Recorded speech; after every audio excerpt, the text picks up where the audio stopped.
Hey, so if you're like me, you work a lot or you're really busy and you can't speedrun nearly as much as you'd like to, and I'm sure everyone knows you can just get an emulator and emulate on your phone or your smartphone or your iPad or whatnot, but the inputs are just so crappy and non-responsive that it just makes it too hard to practice on. I needed to find something better than that, so there's this really cool thing called an OTG cable, and what that is so it's essentially just a I can't do it backwards. This guy is a female USB cable that just plugs into where you charge your phone or whatnot, and that allows you to plug in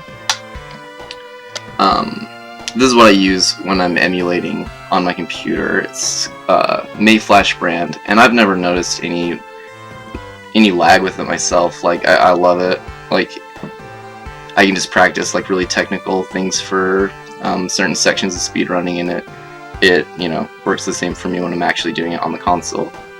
And this allows you to, of course, use any actual controller that you have. I'm just using the a 6-button setting controller, and so that's of course really essential for just practicing speedrunning and all that. Initially, when I found this, I really wanted to do it on my phone, and it wasn't compatible with the phone that I had, and so I was kind of bummed out. It did work, however, on this iPad, which in hindsight I actually like a lot more, because you're just lugging around such a big amount of cords and just a controller and whatnot, that it just makes kind of more sense with the bigger screen. You can see better too, and I did think this would be funny to have a Sega controller coming out of your phone, though. That'd be pretty cool, but I'm sure there's some phones it works on.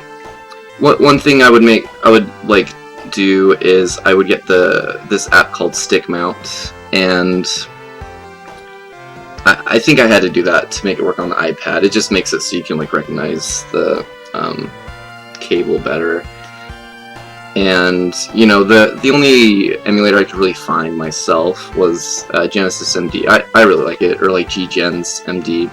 Sorry it's so hard to see, but you basically just hit play, and then with your controller, actually, when you get it going, you can actually navigate with it, which is really great.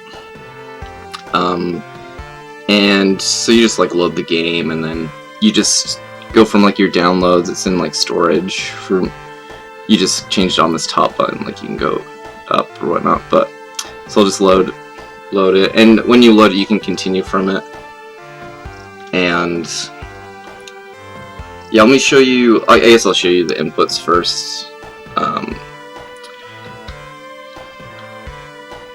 So you change the well,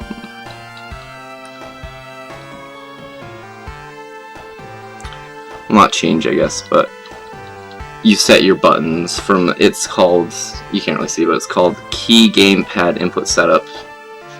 And then if your controller's already working, it's A's selected and B's to go back, so you just do that or use the touch screen. But you just go down to auto detect device to set up, and you just hit A, and then you just need to push a button, and it's basically a normal emulator, which is cool. And so I actually do use the in-game actions because I have a 6-button one. So I did it so you can save state and load state, and I'll show you how useful that is in a second. But so gamepad key is the main one, and you just you push A to start it, and then pick what it is, and then it'll kick you out, just like a normal emulator.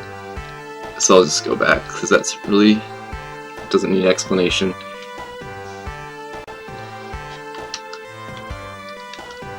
So yeah, that's the gist of it. So say you do the perfect spin dash, and you want to save it, you can just actually hit Y. And one thing I really like about the way it does save states in this emulator is it'll ask you yes or no. So say you thought you did the perfect spin dash, but you actually didn't, you can go no, and then you can just reload. So I'm using X just to load state, and so it's just perfect. Like you can just practice the same spot over and over and just hit X, like on an iPad. It's really cool. And then of course if you did do like whatever you want, you just hit A to select yes, and then that'll be the new save state. And then every time you hit X from there, you'll go to that save state. And well, one thing I want to note is that while with the main flash, I never really notice lag when I'm emulating on my computer. Just with this setup, I don't know if I'd blame it on the main flash or not, but there's a noticeable bit of lag. So while it's the best way you can possibly like speedrun with a smartphone or iPad or whatnot, but I would just keep that in mind for stuff that's like really technical. Like I actually use this myself to mostly just route levels, and then so I'll route it, so I'll be like, okay, this is the best way I could like speedrun this level in this way, and then but I'll keep in mind, I'll be like, alright, for these really technical parts I might need to like kind of like change the timing just a little bit kind of thing. But this year I am going to AGDQ.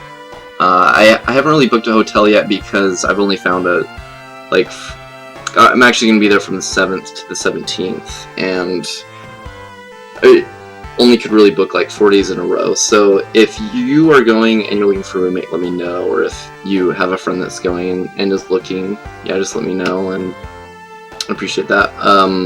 Oh, and I'll put links to like all the stuff you need in the description. Yeah, one of my favorites is this awesome thing that my friend Madison gave me. It's it's actually this, I guess, a pig with a suction cup head. And yeah, it makes a big difference when you just need to see the screen better. Yeah, the real star of knowing how to speedrun on the go, really. But yeah, thanks.